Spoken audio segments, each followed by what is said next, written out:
Rail station রয়েছে কিন্তু তার কোনো নাম নেই, এমনটা কেউ কখনো শুনেছেন?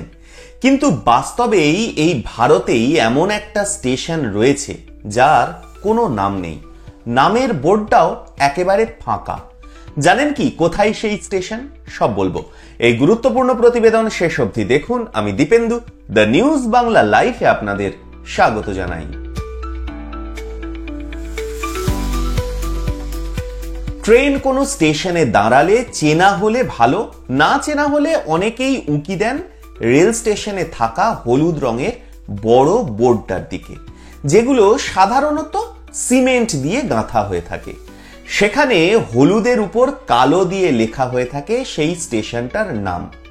রেল স্টেশনের অন্যান্য জায়গাতেও টিনের বোর্ডে বা যাত্রীদের দাঁড়ানোর জন্য ছাউনির উপরে রেল স্টেশনটার নাম লেখা থাকে। নাম লেখা থাকে স্টেশনের বাইরেও। এটাই আমাদের ভারতবর্ষের স্বাভাবিক চিত্র। কিন্তু ভারতে এমনও একটা রেল স্টেশন রয়েছে যার কোনো নাম নেই, আর তা রয়েছে আমাদের রাজ্যেই, মানে পশ্চিমবঙ্গেই। 2008 সালে তৈরি হয় এই রেল স্টেশন, কিন্তু কোনো নামকরণ হয়নি। রেলও এর নাম স্থির করতে পারেনি, কারণ একটা বিবাদ। বর্ধমান জেলার রায়না গ্রামের কাছে রয়েছে এই নাম গোত্রহীন রেল স্টেশন। যখন সেটা তৈরি হয় তখন নাম নিয়ে লাগে বিবাদ। রায়না এবং রায়নগর এই দুই গ্রামের মানুষ ওই স্টেশনের নাম তাদের গ্রামের নামে রাখার দাবি তোলেন।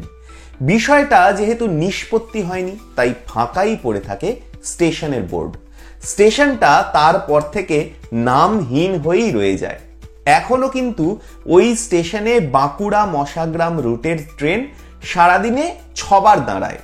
যাত্রীরা ওঠানামাও করেন, কিন্তু এই স্টেশন এত বছর পরেও নামহীন হয়েই রয়ে গেল। স্টেশনের হলুদ বোর্ডটাও আছে, কিন্তু সেখানে কিচ্ছু লেখা নেই, গোটা বোর্ডটা ফাঁকা। আপনারা দেখেছেন নাকি এই নাম গোত্রহীন স্টেশন? আপনাদের মূল্যবান এবং গুরুত্বপূর্ণ মতামত জানান দ্য নিউজ বাংলা লাইভের কমেন্ট সেকশনে, আর দেখতে থাকুন দ্য নিউজ বাংলা লাইভ।